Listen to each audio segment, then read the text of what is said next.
What's going on, YouTube? This is Mr. IQ back with another video, and today we are looking at my Traxxas Maxx version 2. Basically all stock internals. The stock internals are pretty good starting off. The 4S system never really gave me a problem. The engine is okay. I did change to metal gears instead of that pot metal that they use. But enough about that. Just not what the video is about. The video is about getting the suspension done. Now, just looking at this truck, they have a lot of sagging in the back and bottoming out in the front.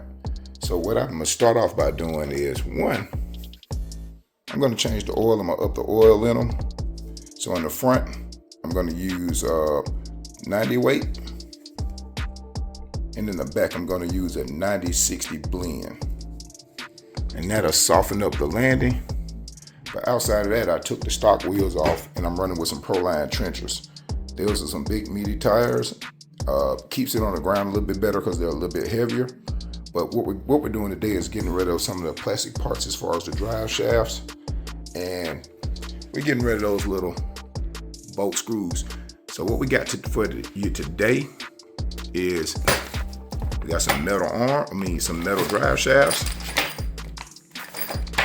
We're going with the 17mm hex bolts in blue, but I'm going to use the actual tie down nuts in red. So it's going to be blue studs, red nuts. I got some shock spacers, as well as the Benedict Harry. Those going to be the shock tower mounts. Now that's going to make this truck go from a flat looking, I'm going to put a picture of it in the video, to it's sitting up a little bit higher. Now when I break this down, I'm not going to put it all the way back together for the simple fact I got some gold, I want to say 2.1, I want to say those are the tolerances on those springs, a little bit thicker spring for these.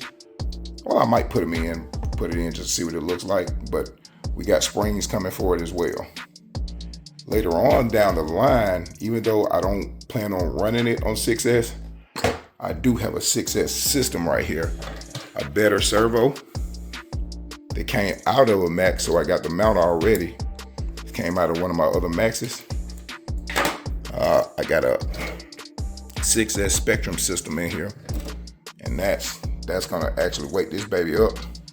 I already got the big boy gear on it, as you can see. And that's one of those mod 1.5 gears right there.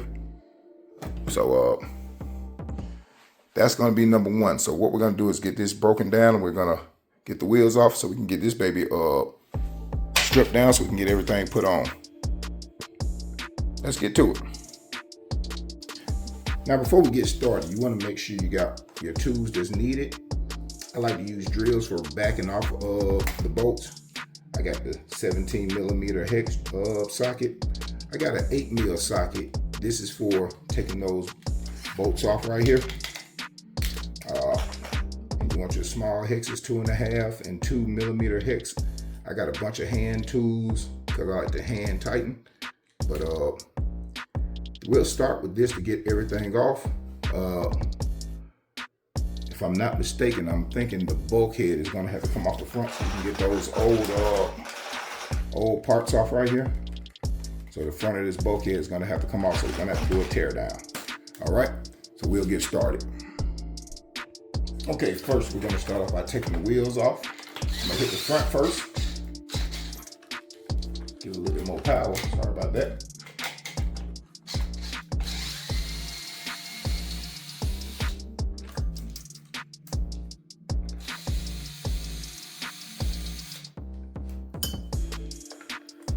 We'll work on the front first.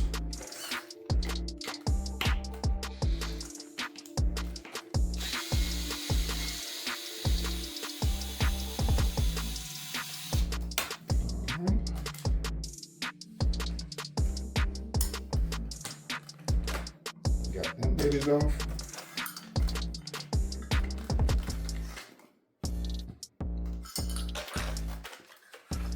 And I do want to try to keep them bolts together, but in reality, I'm not keeping those, so I'll never use those again. As well as these little spacers that come on the Traxxas. I don't know why they just don't go ahead and make those 17 millimeter just right out the box. These little spacers, I mean, they stop you from being able to use, actual 17 millimeter hexes because the hexes are open. But on Traxxas, they have these little grooves that kind of prevent you from using other wheels. Now you can shave those little ends off. And in this situation, you really don't have to, but I mean, it takes away from the strength of the 17 millimeter, but we're getting rid of all that, so it doesn't matter. We'll be moving on to the next step. Oh yeah, I did forget to mention, you will need your flathead screwdriver or something flat to pry your sockets off of, because these are just put on with pressure with the little pin attached to them. So those are what's holding that in right there. And that way, you can just pretty much take this off at the bottom and this at the top and just let it hang. So now that we got all the tires off, as you can see, what we're gonna do now is flip the truck over, and there's a plate that's in the front right here. Let me see if I can get a little bit closer so you can see it. There is a plate right here, and it's being held down by a 2.5 millimeter screw right here. I worked on plenty of these, so I can almost just find it and loosen it up. And what you want to do is you want to unscrew this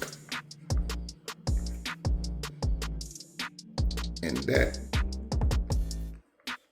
And what we're doing is we're just making a little room to get this plate off so we can take the bottom arms out. And with that being said, while I'm at it, another tool, because they're gonna have pins right. This is the plate that holds those pins in place. So when we pull this out, those pins we're gonna pull out so these arms can be free, because on the inside of here, on the drive shaft, there is a pin that's in there that we need to loosen up. So once I get this loose, I'll show you where we're at. So now that I got the screw out the front, here's the plate. This is the block plate that holds the pins on the inside. If you can see those pins now. And I'm just gonna touch it. That's the pin, and we got one on both sides. And what we do is we're gonna pull those out. These arms are gonna fly off, and then I'll show you what we're doing. So let's just take a look. And a good rule of thumb is always keep your screws where they go. Okay, place your screws right back where they go. That way you'll always know. You won't be looking for them and guessing where they're going. So next, what we're gonna do is we're gonna grab this pin, try to get you an angle.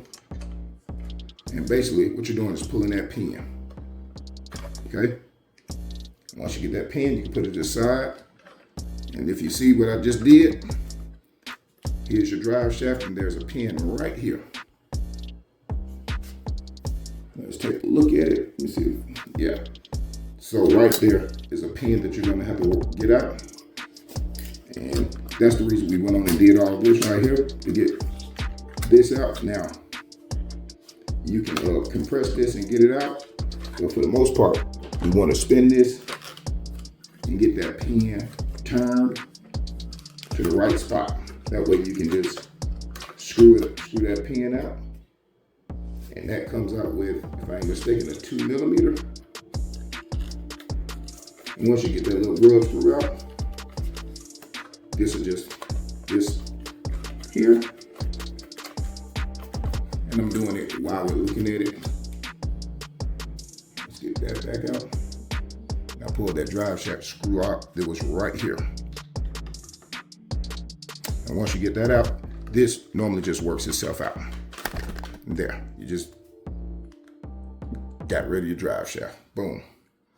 Now what I would do is just put this right back in here, because you never know. You might want to go back to these or use them for spares when you're in a pinch.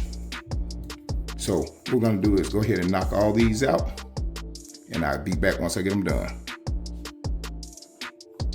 All right, so now that we got the old drive shafts off, as you can see, what we did was we're gonna go ahead and assemble our axles. They come in different pieces. You got your fronts, your arms, and your hub. These go actually up against the bulkhead, and it replaces this. So basically what that is, and they're being put on by this little grub screw. You actually run this the same way, the reverse way of what you did with the other way. And this little screw goes in. So once we get them set up, we'll move on to the next step. All right, now let's get you in close. What I did was remove the 2 screws for the hub carrier. Remove the top and the bottom. And so right here, you got I already installed the new outer bearing. They come with a new bigger bearing that you can slap right on the outside right here. And those just actually pop in. Oops, dropped it. But you want to kind of line these up. They go right in. And as you can see, they go straight in. And your hubs, they go right through here, okay? Now, I didn't take out the other outer bearing on the back side because I just wanted added protection. And this is what it's gonna look like right here once you get everything set up. But you wanna go ahead and make sure you build this first before you install this. So before you put this in, you wanna get this built, and they come with some little prongs that you're gonna get set in here because these are made to move up, down, left, right. All right, so we're gonna get that taken care of. Like I said, these little prongs, if you didn't see it, got some small prongs here. And they're gonna go in here with this, and this is how you build your shaft right here. That's gonna go in right there, and that gives you your up, down, left, right. Before you put that in there. So we'll get that done for all 4 sides, and we'll come right back with you. All right, we're back, and I got the arms in, the drive shafts in, I got the ends on and everything. I actually put the tires on and it looked pretty good. But what I thought I was doing was recording everything, and I actually wasn't. So that was my mistake for, not showing you the detailed part of it. But for the most part, once you get the drive shaft assembled, it pretty much plug and play. And yeah, just basically plug and play. It's a real easy process.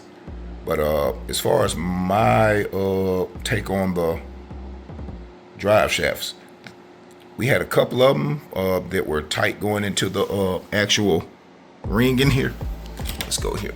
Yeah, actually going into those boots. And so what I did was I opened them up just a hair so they can slide in. Still a little tight, but I'm just gonna play it by ear, let it run, and see if it'll wear itself down. I can always replace them. That's not a big deal. But while I was putting this together yesterday, mail came in and I got my springs. So today what we're gonna do is we're gonna go ahead and break these shocks down, put our new springs in, get the new oil. We're gonna put our mounts on it, get our mounts put on. So we're gonna take it from a stock ride height to a lifted height, being that we got bigger tires. I wanted to sit a little higher. So that's what we're gonna do right now. And let's go back to the board. You wanna make sure you got the right tools. And basically for this, you're just gonna need your hex keys. And like I said, I like to use these to back out. Never drive down on plastic with electric. Most of the time you wanna hand tighten your plastics. What I didn't do yesterday or last night is on the metal parts, I didn't use thread locker because I really wanted to see how this stuff works and hold up before I take everything apart, the metal parts, and just tighten back down with thread locker. So I want to make sure that's good to go. So, but right now, yeah, we're gonna go ahead and get this set up to put the new springs. I don't know what they call these. These are shock mounts, I guess. Front and rear shock mounts, and these just replace these. They're a little bit taller, and the spring rate compresses a little bit more, so they give you more, less return on this. Now keep in mind, doing stuff like that, taking away your return, will play a big part in more pressure on your arms and stuff. So be mindful of that. I'm not an extreme basher, so I don't flip it 20 feet in the air. So just keep that in mind when you're wanting to tighten up springs and shocks, that now you're putting all the pressure on from the fluid and the springs to the arms. If you're tightening up the retention rate, which these are 2.1 millimeters. So enough talking, let's get to it. We're gonna start by breaking down the shocks. All right, let's start by grabbing you a 2 millimeter hex. And we're basically just gonna go from the bottom, screw these out. I could get the electric drill and do it, but you know, not a big deal. You kind of want to remember which one is going to be the bottom and which one's the top. Because I like to put the screws right back in where I got them from. And just a, you know, rule of thumb for me. Like I said, if you do have an electric drill or something like that, this will go a lot faster. So, and as you can see, the screws themselves. Let's see if we can get you there. The top and the bottom, you can see the difference in size. So keep that in mind. Two different sizes. So now we got our shock out. We'll break that shock down. But you're gonna have a bolt right here. You got a bleed off valve, and what we're gonna do is we're gonna drain this shock. Then we can break this down. So we'll get to that. All right, so first thing you want to do is break this shock down, and you know, you want to get the spring and everything off here. So what we first have to do is you want to, before you want to take this screw, which is a 2mm, you want to loosen that up. And I will keep that with my screws. I know that's a smaller screw. And a good rule of thumb is make sure you relieve the pressure from that. Just draw that all the way up to the top. That way you can have a loose spring. Because now what you want to do is the part that's holding the spring, you just want to pull down on this, bam, and you pull that out. Okay, and that comes straight out, and that's your spring. Okay, so basically you got your shock here and your spring. Next thing you're gonna do is, while we're breaking this down, you want to twist this cap, and that's where your fluid is gonna be. So be careful. And I normally get something like a little cup, and I pour all the old fluid in there, okay, so I can dispose of it properly. So what we're gonna do on the next scene is we're gonna take a look at the old springs versus the new springs. Okay, here's a quick look at the spring comparisons. As you can see, that the gold springs are a lot thicker. They are a lot thicker, and so what happens is with the spring, the more you squeeze on it, the tighter it gets. And so it gets extremely tight right about here. Whereas with your regular spring, it gets tight, but it's a lot easier to compress down. So essentially it's a taller spring by just a little bit. It's a taller spring, but this one is a lot thicker and have a better tolerance to when you're pressing down on it. So basically, if we weren't gonna change the oil or anything, we would just go back with this, throw them on, but we're gonna go ahead and break this down, and I'll show you that as well. All right, now with your shock, what you basically want to do is just turn your top. You don't really, you know, sometimes they're hand tight. You might have to use your hex key to, you know, kind of break it loose, but for the most part, they're hand tight. And be careful, because there's a bladder on the inside of it. Now this is kind of a messy deal, so make sure you have some towels or something so you can clean up. But for the most part, there's your bladder, and there's your gear oil. Now would be a good time to, you know, get all your parts together and just clean it up. So what we're gonna do is pour this out, and as you can see how dirty that oil was, you know, just from use, it's dirty. This is a good time for you to go ahead and clean out all your shocks and everything. And I would even use some of this to, you know, kind of coat around it. And at this point, I want to go ahead and take these off, because I'm gonna put my upgraded shock mounts on once I clean everything, of course. So what we're gonna do is go ahead and get this set up. We're gonna get this rebuilt. And there go, we're gonna get this rebuilt, and then we'll be right back. All right, so now we got the oil drained and everything. What we want to do is go ahead and get everything reassembled. So what we're gonna do is basically put everything back how it came. And this is, like I said, this is a good time to go ahead and make sure you got everything cleaned up, because you want to start back with a clean, you know, surface. So what we're gonna do now is assemble everything back how we had it. And first, you're gonna start with your spring boosters, or your spring mounts. But we're not using these. We have upgraded spring mounts, okay? So this is what we're gonna be using. All right, and now what you wanna do is you want to make sure that you have the screw part on the top. So you want it going on like that because the spring is gonna come from here and work its way down to the bottom. It connects to this, okay? So you want this part up here, if you can see. This is the part that connects to the spring. You want that to be hooked up, and we're gonna catch it on the bottom. So what you're gonna do is go ahead and screw this on,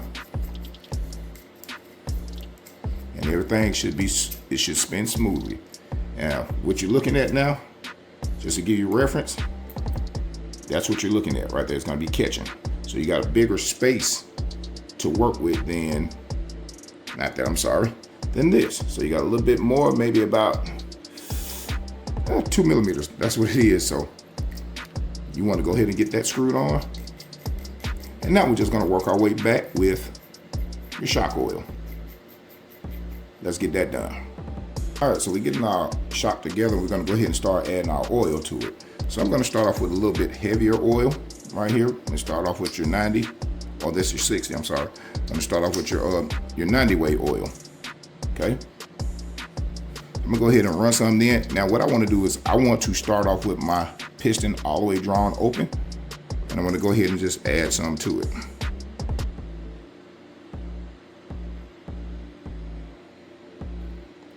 Now for you, I'm going about halfway with the 90, and then I'm gonna do 60 the other half.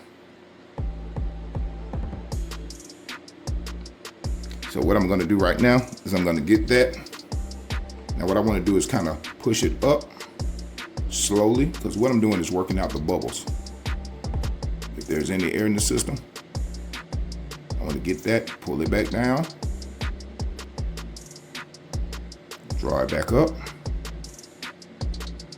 And this is gonna be can be messy. So what I do now that I drew it up and down, got a little gap in there, I want to add just a tad more. Just a tad. I don't want to run it over the top. Now this time I'm going to take one of my bladders and I'm going to close that back off. It's going to sit on top. And what we're going to do now is we're going to put the shock cap back on. So what you want to do is you want to make sure you're not bending this, and as you can see, it's already leaking some out. But the tighter you go on this, the more it's going to leak. So just keep that in mind. And you want to take your time doing this. You don't want to cross it over. You want to be evenly straight, because this is how most people get leaky shocks. So you want to make sure that your boot is either placed down in there correctly, like so. You want to make sure it's in there, double, triple check. And so now you want to screw on. And if there's any tolerances, back off. You want this to go on smooth. And once it builds up pressure, it's going to leak down the side. That's fine. What I'm doing is looking at it now. And I'm just making sure that this is on correct, which mine was crossed. So I want to get that right.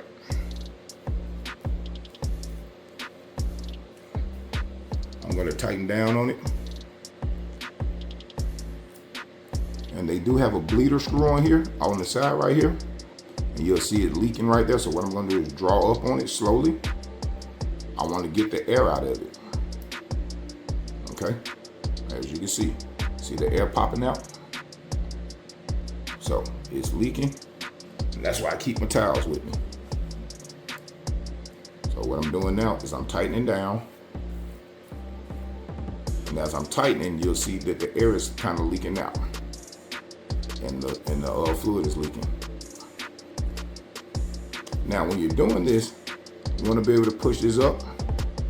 And so what happens is a lot of times you'll push this up and it'll work itself back down, meaning that you got some air in there. So mine doesn't do it. If it does it a little bit, that's fine. But like I said, for the most part, mine is going up and going down. What I want to do is I want to double check my oil, make sure everything's at a good level so I can top it off. And we'll do the next ones. Bam. Yep, we're sitting pretty. Give it a pull. She's sitting pretty, and just to be on the safe side, I'm gonna top her off a little bit more. I want her to leak out a little bit so I can make sure, because it's better to have enough than not enough. All right, you wanna make sure your bladder is still in there. That's good. And make sure you're not cross-threading.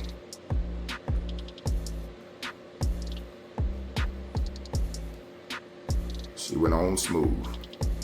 So now we're gonna get this done, and watch as I spin it. Get you in the camera a little bit. As I spin it, you'll see it starting to bleed at the bleeder hole. Let's get a good view of that. So let's see if we can get the light to see if it's gonna bleed. And what that does is just, see how it's bleeding out? That's fine. And just make sure there ain't no air in there as you tighten it up. I want to do this real slow.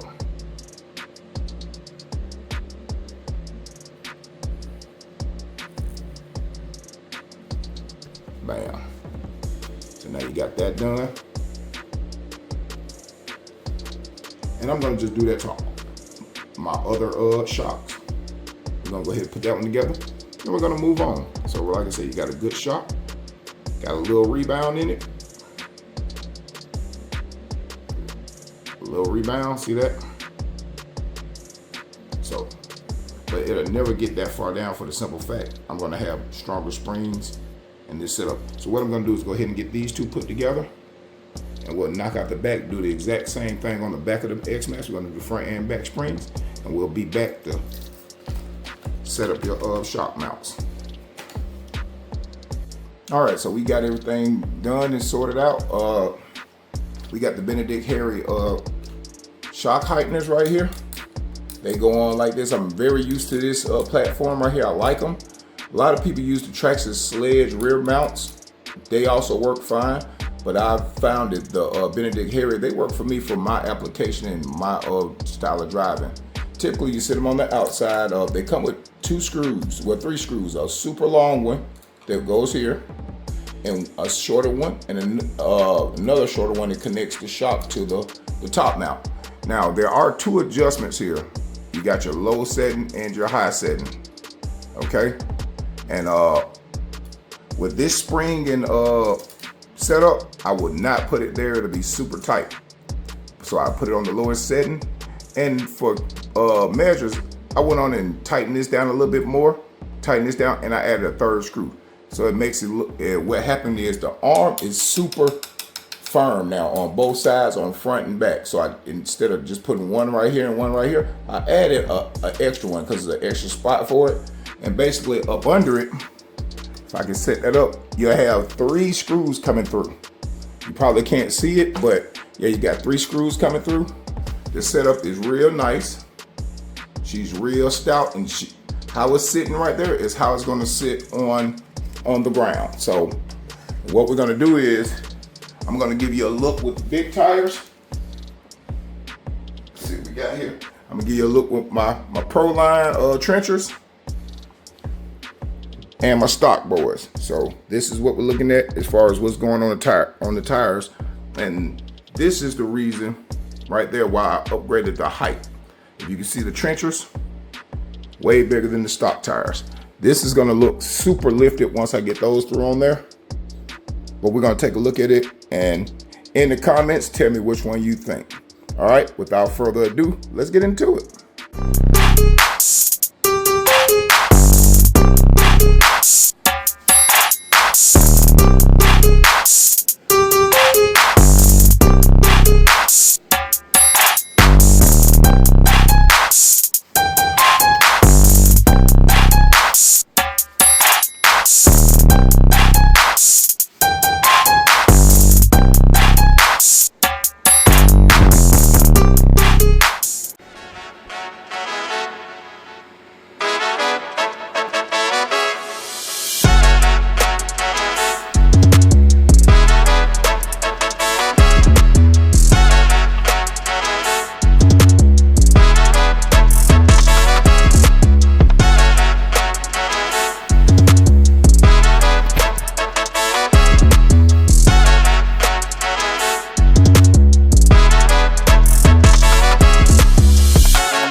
Well, all right, guys, what do you think? You all about the trenchers, or you like the stock tires? Let me know down in the comments, man. And we're gonna keep going with this truck here. We're gonna keep adding to it, and we'll do a talk about why I chose the Max, and in another video. But basically, I've had all the X Maxes. Had 4 X Maxes. I had an XRT, which was cool, but just not a big fan of it for me. It was cool, don't get me wrong. And the size of me hauling it out everywhere I go, and the prices for the parts. And I wanted something that was big but not overbearing. The X Max is a very fun truck. That's probably my favorite. Second to this, simply because, like I said, the X Max was a little overbearing. It was definitely a fun vehicle. That's why I had 4 of them. I had an Outcast, I had a Creighton 6S version 6, and I just got rid of my Sledge. I love them all, but this, I was always able to take the version 2 of the Max, make it as wide as the Sledge, make it stand up taller. And I had a 6S, but I mean, this is good on 4S. You might want to get rid of the Traxxas system, but I got a 6S system. I got an upgraded servo. I got everything for this car, and the platform I know so well. So my reason for doing it, and like I said, it's big enough so I can carry it. I'm 6'1", and this is how I hold this truck, and this is my hand. That's big enough for me. The power is there. So, to each his own, whatever put a smile on your face. But for me, this was the perfect size. Like I said, I had the 1/8 scale Sledge. I had the Creighton 6S, and I might drop a picture on them somewhere on the pictures on this video to show you all I had. But yeah, I had all of them in the 5th scale, 6th scale range. And this really is the sweet spot for me. Not too big, not too small. It's bigger than most 10th scale cars. I don't know why they call it a 10th scale. It's more like a 9th scale car. But it's bigger than all the 10th scale cars. The platform is so easy to work on. And like I said, I had all the parts for it. And like I said, XRT wheels, I had it all, man. But this really was the sweet spot. So that's why I take these and I fix them up. And yeah, on the next one, we're gonna do a little bit of riding and everything, and driving this in, how everything works together, trying to catch the kinks and everything in it. So if you like what you see, smash the like button, man, and share this. We're gonna keep going, man. Once again, this your boy, Mr. IQ. Now I'll see y'all on the next one. Later.